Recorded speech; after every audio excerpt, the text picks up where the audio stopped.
El placer de recibir a un querido amigo de Valor Carne, Miguel Gorelick. ¿Cómo estás, Miguel? Buen día. Muy ¿Cómo bien, te va? muy bien. Entre amigos. Entre amigos, exactamente. Ayer estuve en la zona de Santa Fe, Providencia, por ahí, y hay mucho productor de novillo, productor chico de novillo, que negocia directamente con frigoríficos y hace novillo de exportación. Y todo el mundo preguntaba por la posibilidad de tener algún beneficio mejor del que está teniendo produciendo un novillo que además tiene un costo financiero mucho más grande que el que hace un animal más liviano. Y yo supongo que, bueno, a partir de lo que pasó con el dólar, en algún momento tiene que llegar a algún beneficio extra, sobre todo si estás atado a un negocio exportador, pero no te lo puedo garantizar. ¿Qué es lo que está viendo del precio del novillo en función también de nuestros competidores y la posibilidad de que en algún momento ese productor que se anima todavía a hacer novillo tenga algún beneficio extra, Miguel? Hasta ahora el precio no ha reaccionado, salvo mínimamente, pero tenemos que tener en cuenta que esta situación todavía es de una gran incertidumbre. Aparentemente, en los últimos 2 o 3 días el nivel del dólar ha encontrado un nuevo equilibrio. Sí. Tampoco hay que tener en claro esto, tampoco es un nivel de tipo de cambio excepcionalmente en términos históricos, digamos. Hoy estamos con el tipo de cambio en valor real, es decir, deducida la inflación, igual al que surgió el primer día que este gobierno en su primera semana liberó el mercado cambiario. Digamos como que se acomodó la estantería, no mucho más que eso. Es el mismo valor en términos reales. Pero bueno, todo esto tiene que asentarse y tiene que fluir hacia los canales comerciales y productivos de toda la Argentina. Yo creo que si bien hasta hoy, a pocas horas relativamente de esta nueva situación cambiaria, el precio de un novillo pesado, que fundamentalmente se orienta a la exportación, no ha cambiado demasiado, me parece que es lógico esperar que los productores vayan a tener mejoras en este tipo de productos. Igualmente, Miguel, siempre que tenemos correcciones del tipo de cambio, está el efecto dominó de la corrección después en la inflación, que sigue haciendo también que los valores se retrasen cada vez más, ¿no? También que hoy el precio que percibe el productor está estancado, prácticamente congelado con lo que viene pasando en los últimos tiempos. Indudablemente, y otra muestra de esto, que si bien no tiene que ver con la exportación, porque es un mercado de consumo, es que las cotizaciones que se habían recuperado en las 2 semanas previas en Liniers, esta semana han perdido todo lo que se había ganado antes, es decir, que volvimos a la situación de hace 3 semanas atrás. Entonces, estamos con un mercado interno que está muy bien abastecido y no tiene condiciones de mejorar lo que está pagando por la carne vacuna. Y al lado de esto tenemos un mercado de animales tipo exportación con aptitud para ir a mercados más exigentes y demás, que yo creo que hacia adelante este segmento va a tener mejoras y se va a diferenciar más claramente de lo que es el mercado de consumo interno. En Valor Carne haces una tablita muy interesante que compara los precios de los distintos países competidores del Mercosur para el precio del novillo. ¿Cómo estamos hoy con eso? ¿Lo tenés más o menos actualizado? Trato, sí. Bueno, hoy lo que pasa es que en épocas de fuertes cambios como esto, no da lo mismo. Yo, para reducir las diferencias, las variaciones que puede haber en un momento puntual, tomo promedios de 5 días para el tipo de cambio, para todos los países. Hoy es muy distinto el resultado si se toman los últimos 5 días de tipo de cambio en la Argentina que si tomás el precio de los últimos 2 días. Claro. Pero digamos que la Argentina está en $2.40, $2.50 según el tipo de cambio que se tome para un novillo pesado, apto para cuota Hilton. Y estamos igual que Brasil, que volvió a bajar en $2.50. Y estamos muy lejos de Paraguay y de Uruguay, que se han quedado con cotizaciones por encima de los $3 por kilo en gancho. Es decir que realmente hoy la Argentina tiene una condición competitiva más que interesante. Esto, digamos, venimos de un marzo con muy buenos números de exportación, todavía no se conocen los números de abril, en la próxima semana se van a difundir. ¿Cómo cuesta conseguir números oficiales hoy, Sí. en general? Y lo grave de esto es que claramente los mercados funcionan mejor con más información.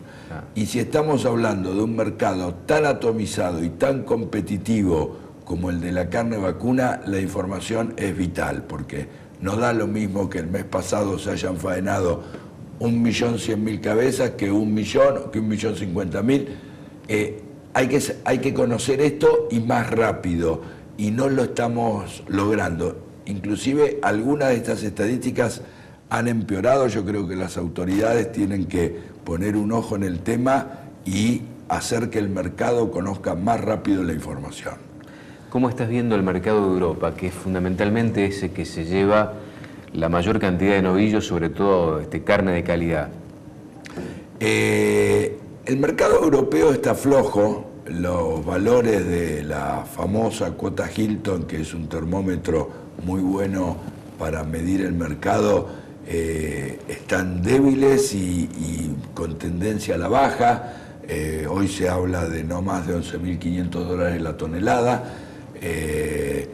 Digamos, en términos históricos es un precio bastante mejor que el que había, no sé, 10, 15 años atrás, pero hay que tener en cuenta que en algún momento este precio superó los $22.000. Entonces, estamos hablando de la mitad del pico de precios histórico.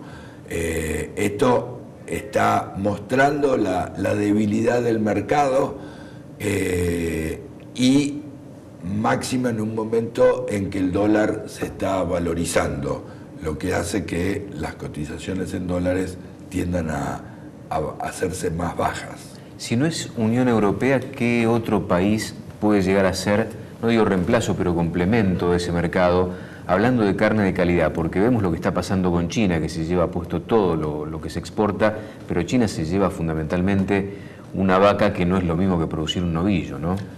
Obviamente, pero digamos que eso tiene que ver con el desarrollo del mercado chino. En un desarrollo muy precario hace que uno le dé lo mismo el lomo que el garrón y le dé lo mismo un novillo que una vaca. Entonces, por ahora los chinos ofrecen un precio por carne vacuna, y como ofrecen el mismo precio, sea novillo, sea vaca, lógicamente todos los proveedores tratan de exportar la carne con el menor costo, que lo en más este barato. caso es la vaca.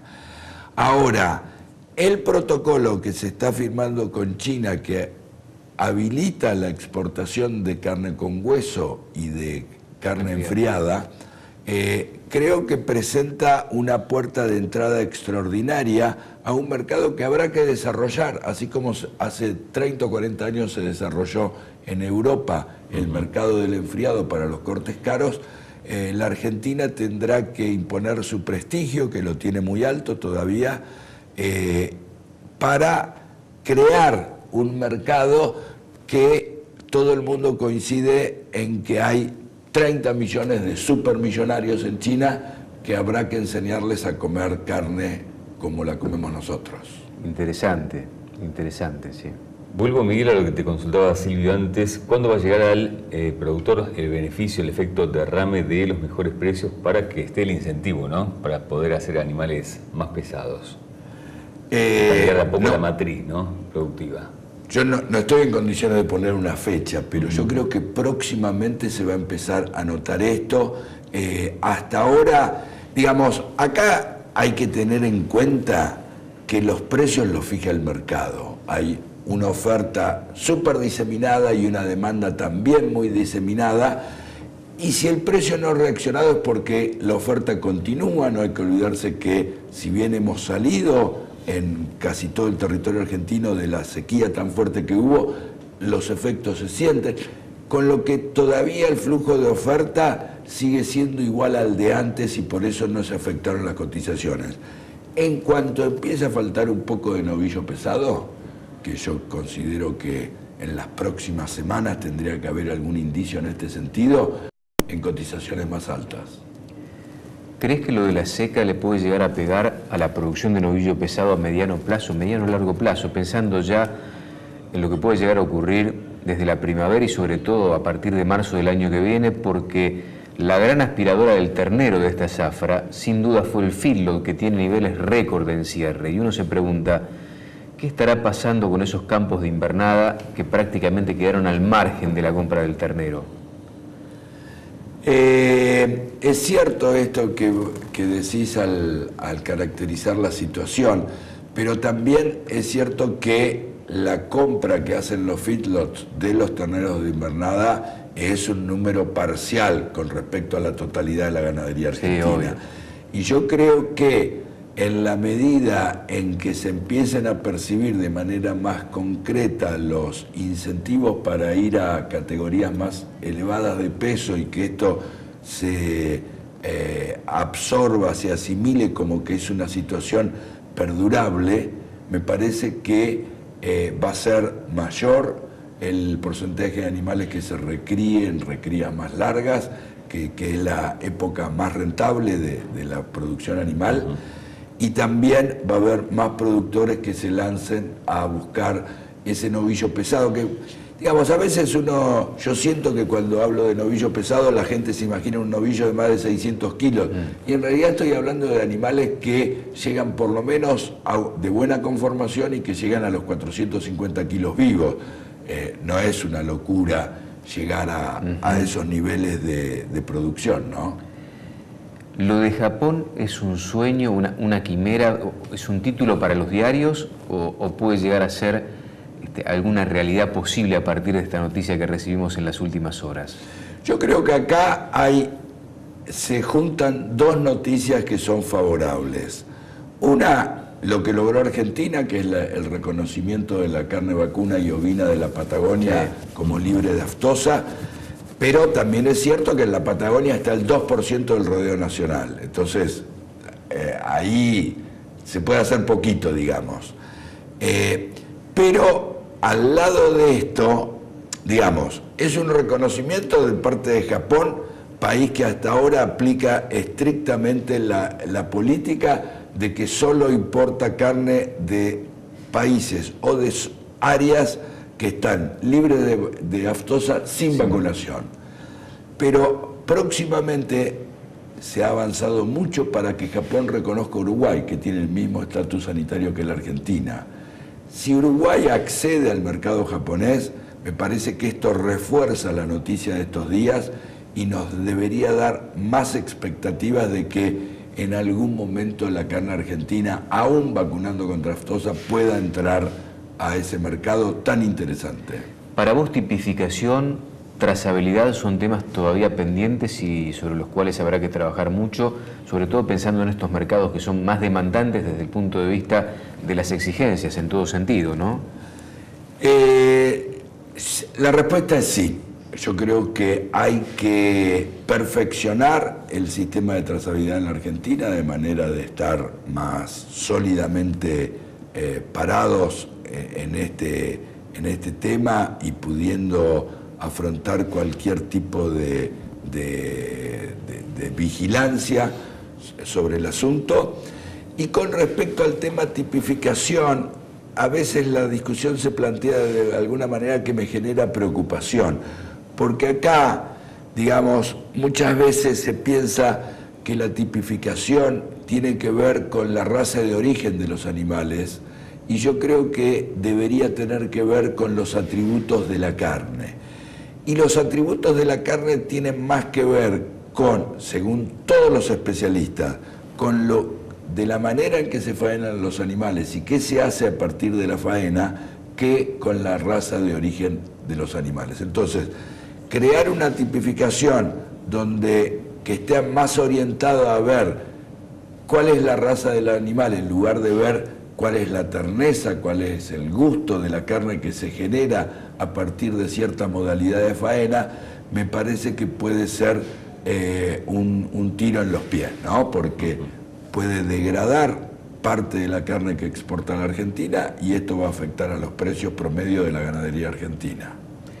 La verdad es un placer, como siempre, tenerte por acá. Te hemos exprimido y si no te hicimos más preguntas es porque no tenemos tanto tiempo, pero la verdad que te hemos aprovechado al máximo, Miguelito. Dando cátedra. Bueno, me alegro. Sí. Un hombre muy sólido en todos los temas que tienen que ver con el sector. Miguel Gorelick, hombre de Valor Carne, además. Un placer, ¿eh? Gracias, Felicitaciones Miguel. por eso también, gracias. Muy amables. Breve pausa, ya regresamos.